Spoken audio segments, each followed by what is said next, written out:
The night air was heavy with the scent of rain and stone as Aaron trudged along the winding mountain path. His boots sank into the soft earth with every careful step, and the wind tugged at the hood of his cloak, whispering secrets he could not understand. He had been traveling for days, searching for the old library of Eldenridge, where it was said that scrolls of forgotten magic and ancient kingdoms lay hidden. Yet tonight, fate had a different plan. A faint glow appeared in the distance, flickering like fireflies trapped in the mist. Curious and tired, Aaron approached, expecting a small village or perhaps a hunter's cabin. Instead, his eyes widened at the sight of a palace suspended between clouds. Its towers shimmered with silver light, and its wings of glass and metal reflected the moon as if the stars themselves had descended to crown it. "Impossible," Aaron murmured, stepping closer. His heart thumped with a mixture of awe and fear. The palace seemed alive, humming with energy as though it could breathe. From the golden gates came the faint sound of music, soft, ethereal, like a lullaby carried on a wind that didn't exist. Drawn by curiosity, Aaron crossed the threshold. His feet, which had always carried him cautiously through forests and ruins, now seemed compelled by some invisible force. Inside, the palace was a world apart. Crystal chandeliers floated in the air, casting prismatic lights over marble floors etched with intricate runes. Servants in flowing robes whispered behind ornate screens, their eyes flicking nervously toward him. And then he saw her. She descended from the grand staircase like a vision from a dream, her wings spreading slowly behind her. They were enormous, each feather shimmering in hues of midnight and moonlight as though painted by the night itself. Her hair cascaded over her shoulders like liquid shadow, and her eyes that seemed to hold storms and suns all at once, locked onto his. "You are the groom now," she said, her voice soft yet commanding, echoing like a melody in the vast hall. Aaron froze. His mind stumbled over words that refused to form. I think there's been a mistake," he stammered, taking a cautious step back. The princess smiled, but it was not a smile of warmth. It was a smile that held secrets, danger, and perhaps longing. "No mistake," she said, reaching out a slender hand. "The moment you entered this hall, your path changed. You cannot leave. The ceremony will begin shortly. You must take your place." As they walked toward the ceremonial chamber, Aaron noticed the details that made the palace alive. The walls shimmered with moving images of past kings and queens. Fountains flowed upward, defying gravity, and shadowed figures hovered at the edges of the hall, watching silently. "Why me?" he asked, trying to keep his voice steady. "Why am I chosen?" Somehow, in crossing the palace gates, he had stepped into a world he did not understand, a world where choice and fate had tangled their threads around him. The ceremonial chamber opened like a cavern of stars. The floor sparkled with silver dust, reflecting the glow of floating orbs above. At the center stood an altar, carved from crystal and ivory, etched with symbols that pulsed faintly with light. And behind it the princess's wings unfurled fully, casting shadows that danced across the hall like dark flames. Aaron's pulse raced as the courtiers lined up along the walls, their eyes sharp with expectation. He felt out of place, like a leaf caught in a storm.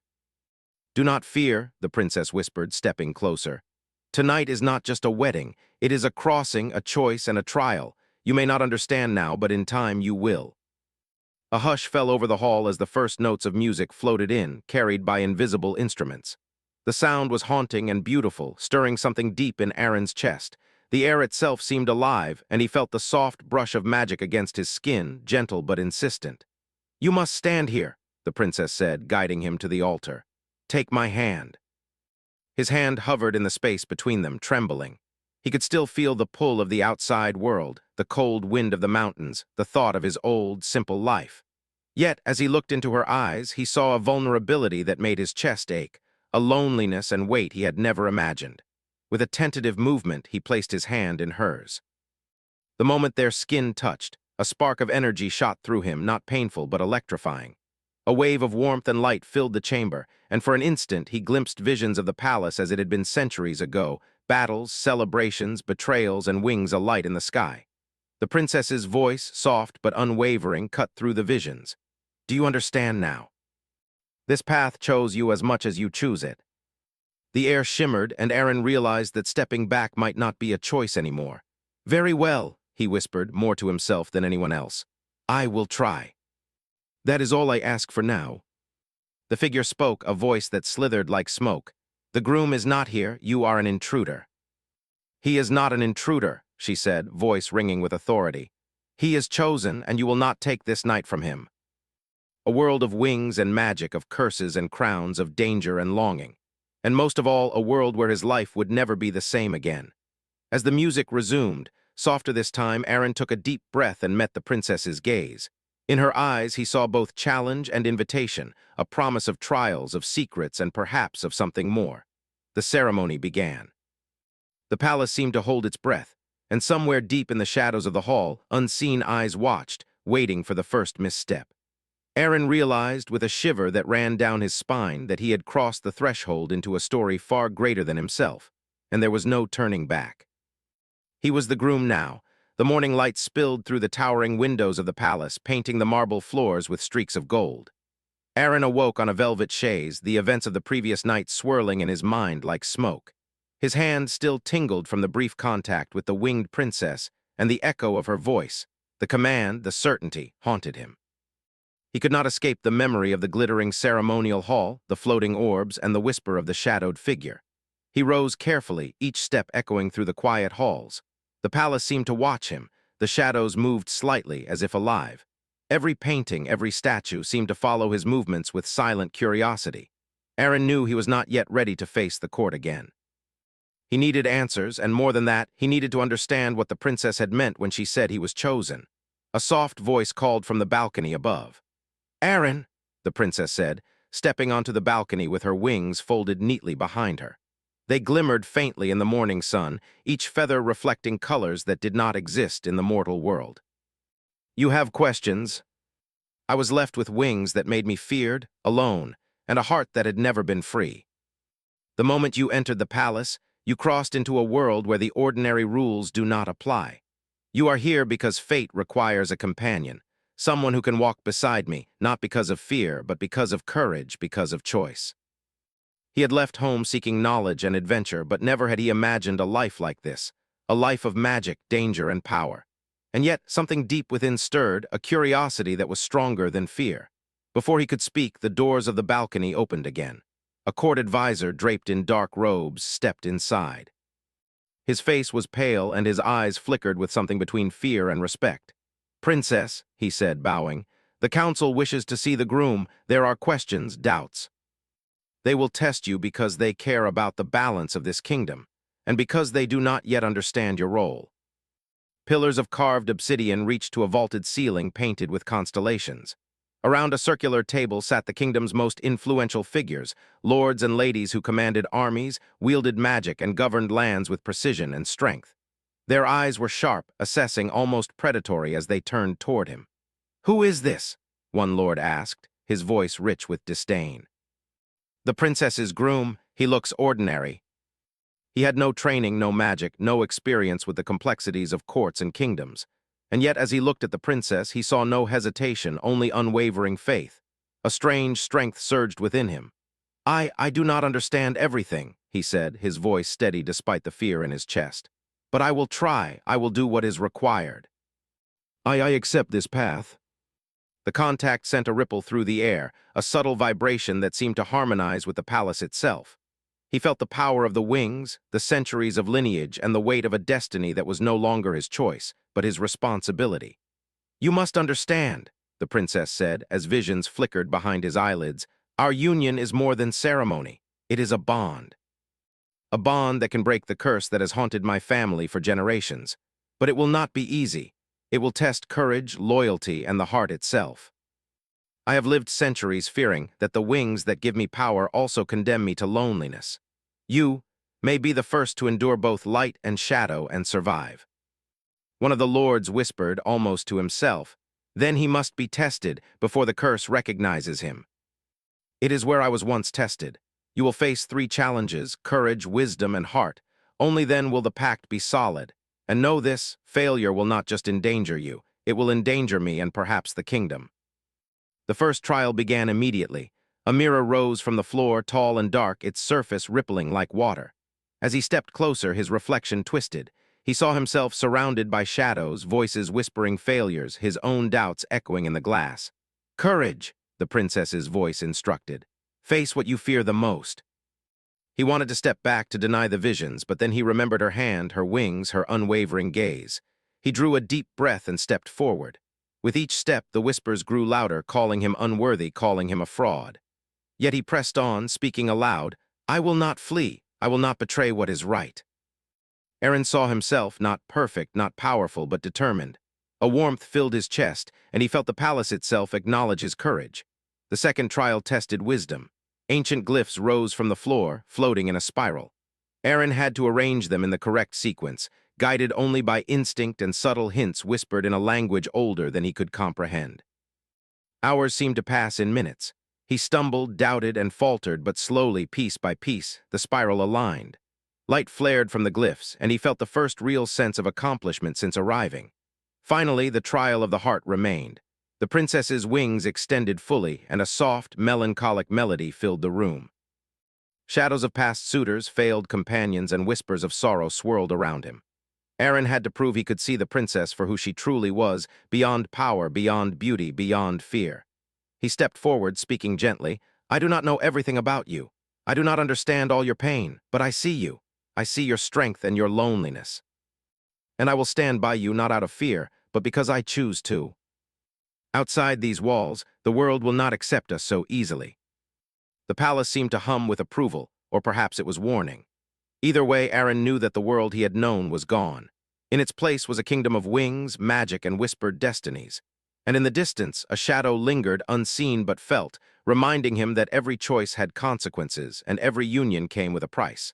The palace gardens were unlike anything Aaron had ever seen.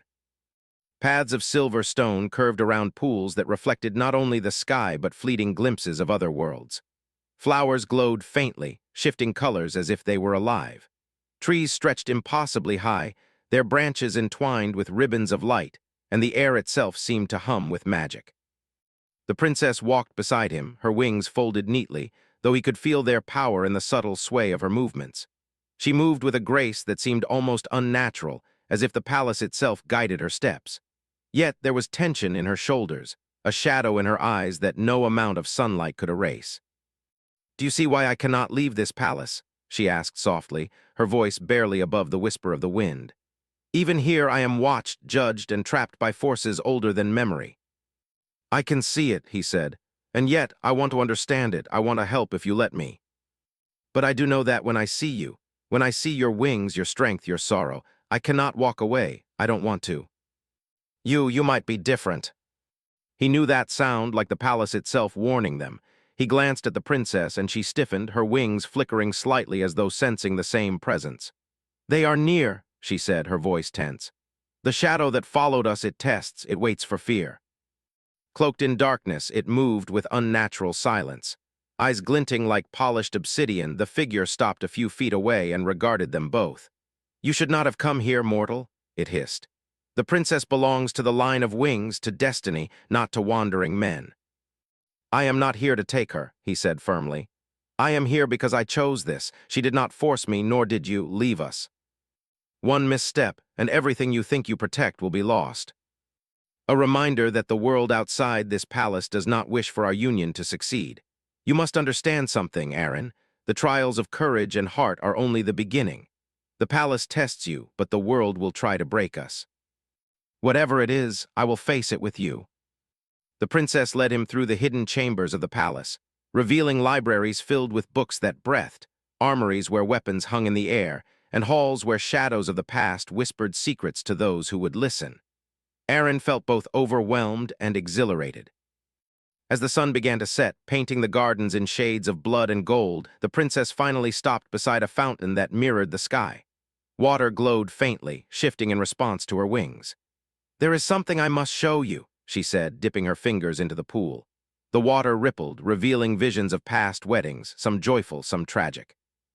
The brides and grooms shimmered with magic, and Aaron noticed a pattern. Every union had ended in heartbreak, betrayal, or disaster. "This," she said, "is what I face. The curse that follows me is older than my wings. Every companion I've had was tested and failed in ways both obvious and hidden. The palace remembers, and it punishes those who are unworthy." "Then we will be worthy," he said simply. "I don't know the rules and I don't know the danger, but I will not fail you." If either of us falters, the consequences are irreversible." She laughed softly at nothing, touched a flower as if remembering someone long gone, and sometimes, just for a second, looked at him as if he were the only thing keeping her tethered to the present. "I've lived centuries fearing the weight of my own wings," she confessed, her voice barely audible over the night breeze. "They are beautiful, yes, but they have made me a prisoner of expectation and prophecy. I have never allowed anyone close, not fully, not for long. And I will stay, even if the world fights us." "They are coming," the princess said, her wings unfurling slightly, casting long, dark shadows. "Not yet fully, but soon. The court, the curse, and forces beyond this palace, they are all watching. They will test our bond in ways neither of us are ready for." He had crossed thresholds before in his life, ancient ruins, treacherous paths, but nothing had prepared him for this. A world of wings, magic, and whispered destinies. As they returned to the palace, the air thickened with tension. Courtiers glanced at him with suspicion, servants whispered behind screens, and somewhere unseen, the shadow lingered, waiting. Aaron felt it, a presence that chilled his spine and whispered of betrayal, loss, and trials yet to come. That night, as the palace settled into a quiet hum of magic, Aaron lay awake in the guest chamber. He thought of the princess, her wings, the trials, and the shadows. He realized that the choice he had made, to stay, to bind himself to her destiny, was only the beginning. A world of secrets, curses, and power awaited, and it would demand everything he had to offer: courage, loyalty, and heart. And somewhere beyond the veil of magic, the shadow waited, its intentions unknown, its presence a promise of danger. Aaron knew one thing with absolute certainty: he could no longer turn back. The palace, the princess, and the trials of fate had claimed him. And in the quiet of the night, beneath the shimmering wings of the princess, he understood that his heart, the palace, felt different that morning, heavy with a presence Aaron could not name. The usual shimmer of the walls seemed duller, and the whispers of magic that had accompanied him since arrival were muted, tense, like a warning. Even the light that spilled through the towering windows was pale, fragile, as if reluctant to touch the floors. The princess stood at the balcony, her wings unfurled in a slow, deliberate sweep. Their feathers caught the faint light and glimmered like metal in motion, casting elongated shadows across the floor. Aaron approached carefully, noticing the tension in her stance, the tight line of her jaw. "They sense us," she said softly, her voice carrying the weight of unspoken histories. "The shadow, the palace, the world beyond, they are restless, and they will not wait long." It was a declaration of defiance against forces that had ruled her life for centuries. "Then we face it," he said, "together." The princess led Aaron through the palace, teaching him the subtle ways of its magic. The whispered commands that moved shadows, the delicate control of light within the chambers, and the silent conversations with objects that remembered centuries. Aaron struggled at first, his mind used to logic and reason, but slowly he began to feel the rhythm, the pulse of the palace that connected every wing, every chamber, every hidden corner. By afternoon, they reached the Hall of Ancestors. The ceiling stretched impossibly high, adorned with painted portraits of winged figures Aaron could barely comprehend. Each gaze seemed alive, watching, judging. The princess moved confidently through the room, but Aaron could sense her caution. "These are my ancestors," she explained quietly. "Some were rulers, others rebels, all were bound by the curse. They will test you, though not in words. They will test your heart." He had faced trials in the gardens, in the ceremonial hall, but never had he felt the weight of history pressing down, as if centuries of expectation were staring at him, silently measuring his worth. "Do not fear," the princess said, sensing his hesitation. "They only seek truth. They will not harm unless you doubt yourself." The portraits shimmered faintly as he passed, and he felt the weight of hundreds of eyes, thousands of whispers brushing against his mind. He had a brief vision, a past groom failing the trials, vanishing in a swirl of shadow. A pang of fear stabbed his chest, but he pressed on, gripping the princess's hand. "Heart first," she whispered. "See beyond fear, beyond appearances. Trust what you feel." As night fell, the palace seemed to stir. A low hum echoed through the corridors, a vibration that shook Aaron to his core. From the shadows, figures emerged, not fully human, not fully winged, but something between. Their faces were obscured, their movements silent and fluid. "The test begins," the princess said, her wings lifting in a defensive sweep. "They will challenge your courage, Aaron. Stand firm or be swept aside." "I will not flee," he said aloud, feeling the words anchor him. The shadow hesitated, then dissolved into smoke, leaving behind a faint scent of ash and cold. Another figure appeared, this one taller, wrapped in flowing robes that shifted like smoke. It whispered in a language he could not understand, a melody of doubt and temptation. "You cannot protect her," it hissed. "You are weak. You will fail." "I will not fail." He realized that the trials were not about magic or strength. They were about trust, loyalty, and the willingness to face fear without turning away. By dawn, the palace was silent. The echoes of shadows lingered like a fading storm. Aaron sank to the floor, exhausted but unbroken. The princess knelt beside him, her wings folding around them both in a protective embrace. "You have done well," she said softly, brushing a strand of hair from his face. "Most would have faltered long ago, most would have fled, but you endured. That is the first step toward true strength." "Then do not let fear guide you," she said. "There are forces beyond this palace, outside these walls, that will try to take everything we've built. You must be ready." It was no longer just a union of convenience or duty. It was a partnership, a connection of heart and spirit that would be tested in ways neither of them could predict. As they rose and walked toward the palace's eastern tower, the wind carried a faint whisper. Aaron felt it against his skin, a chill that traveled to his bones. Somewhere in the shadows, the figure from the ceremonial hall watched. The one who had declared him an intruder who had threatened the princess and their bond had not vanished. "You feel it too," Aaron said, his voice low. She nodded, wings flickering like restless fire. "The shadow waits," she said. "It tests, it observes, and it will strike when we are weakest. We must prepare, or all we fought for will be undone. Then we will face it together. Whatever comes, I will not let you fall. Otherwise, the darkness will claim us both." That night, as they stood atop the palace balcony, looking down at the gardens below, Aaron realized that the trials of courage, wisdom, and heart were only the beginning. Beyond the palace walls, beyond the safety of the lighted halls, awaited forces that could unravel everything they had built. The shadow, the curse, and the unseen enemies of a world that did not wish them to exist together. And yet, despite fear, despite exhaustion, despite the knowledge of the challenges ahead, Aaron felt a strange certainty. His heart had chosen, his courage had been tested, and he would not turn away. The princess's wings unfolded fully behind her, catching the moonlight like silver flame. She looked at him with eyes that were both warning and invitation. "Tomorrow," she said softly, "we face the world outside these walls. There will be tests we cannot foresee. And you must decide, will you remain by my side even when the shadows strike hardest? No matter what comes." The trials within the palace were over, but the real challenge, the one that could test not just courage but the very bond between them, had only just begun. The first light of dawn broke over the horizon, painting the palace in hues of fire and gold. The gardens glimmered as if scattered with diamonds, and the air carried a strange stillness, a pause before the storm. Aaron stood at the balcony, watching the wind move through the glowing petals.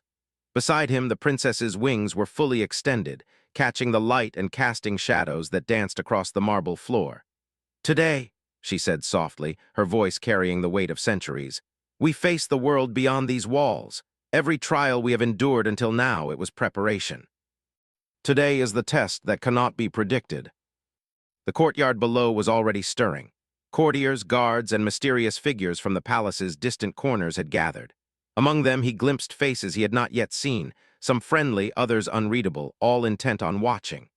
At the center of the courtyard, a raised altar glimmered with runes, pulsing faintly as if alive.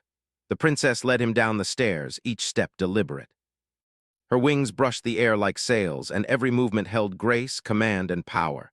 Aaron followed, mind sharpened by the trials and heart anchored to her trust. As they reached the courtyard, the air shifted. The shadow he had sensed for days materialized at the edge, a figure cloaked in darkness, eyes like coals burning with intent. It moved silently, circling them, observing, waiting. "You are bold," it hissed, voice like wind through dry leaves. "But boldness alone will not save you. One misstep and all will be lost." This was about trust, about understanding, about heart. The shadow lunged and the courtyard erupted in a swirl of energy. Magic collided with magic. Aaron felt the rush of wind, the tremor of power, the pull of unseen forces trying to undo him. He stumbled, but the princess's hand was there, steadying him. "Remember," she called, "heart first, trust what we share." Closing his eyes, he let go of fear. He felt the rhythm of her wings, the pulse of her heartbeat, and the magic that flowed through them both. The shadow recoiled, confused by the unity, and vanished into a wisp of smoke, leaving only the faint scent of ash. The courtyard quieted. Courtiers whispered, some in awe, others in disbelief. The altar pulsed brighter, its runes lighting the ground with silver and gold. The princess stepped forward, wings fully extended, and looked at Aaron. "This is the moment," she said. "The altar will reveal the choice that binds the curse. Only by embracing it together can we break it. One of us must step forward completely and declare the bond without hesitation." He had never imagined that his love, his courage, would be tested in such a way. But looking into her eyes, he understood. There was no turning back. Everything they had endured, the palace trials, the shadows, the whispers of doubt, had led to this. "I choose," he said, stepping onto the altar, "to face everything with you, not out of fear, not out of duty, but because my heart has already chosen. I will stand by you always. Not for prophecy, not for destiny, but for love, for trust, and for the bond that we share." Some fell to their knees, bowing to the power of the bond. Others stared, unsure whether to believe what had happened. But Aaron and the princess only saw each other, their hands intertwined, their hearts beating in unison. Then, in the distance, a ripple of magic moved through the palace gardens. Figures that had once been hostile now bowed respectfully, recognizing the union not only as legitimate but transformative. Even the palace itself seemed to respond, lights flickering like stars acknowledging the bond. Aaron let out a breath he hadn't realized he was holding. "It's over," he whispered. The princess shook her head gently, wings brushing against his arm. "Not over," she said. "Changed, we have survived the tests, broken the curse, but the world outside, it still awaits us. There will be challenges, yes, but now we face them together, always together." He realized that the trials, the shadows, the whispers, had only prepared them for the most important lesson. Love, courage, and trust are stronger than fear. As they descended from the altar, the courtiers parted respectfully, allowing them passage. Servants whispered blessings. Even the sun seemed brighter, as if acknowledging the end of an era of sorrow and the beginning of one filled with hope. Aaron looked at the princess, her wings folded now, but still radiant in their calm power. "We did it," he said, voice soft. "We truly did it. The palace, the world, the future, all of it is ours to face, but we will do it together." Birds with feathers of gold and silver took flight, swirling above them, singing songs of freedom and renewal. Aaron realized that for the first time in his life, he understood the full meaning of choice, courage, and love. "Shall we?" he asked, offering his hand. She took it, wings brushing softly against his arm, and together they walked through the gates. Behind them, the palace shimmered with magic, no longer a place of fear and isolation, but a kingdom alive with hope, light, and the promise of tomorrow. The shadow that had haunted them, the whispers of doubt, the trials, they were all behind them now, or at least they had been faced and overcome. The bond between them was stronger than any curse, deeper than any fear, and brighter than any shadow. Aaron looked at her and she looked back, and in that shared gaze, 1,000 unspoken promises passed between them. They were not only a mortal and a winged princess. They were companions, equals, bound by choice, courage, and heart. The palace sighed around them, a soft, approving hum, and in that sound they both understood. This was their victory, their redemption, and the beginning of a life that neither fear nor shadow could take away. Aaron realized, finally, that he had not stumbled into this world by accident. He had been led here by fate, yes, but also by the choices of his own heart, and his heart had chosen wisely. Above, the princess spread her wings, the sunlight catching them like molten gold and silver. "Come," she said, her voice light with relief and hope. "The world awaits us, together." Ahead was a life of possibility, of freedom, of love that had endured trial and darkness and emerged unbroken. And for the first time, Aaron felt truly, completely alive.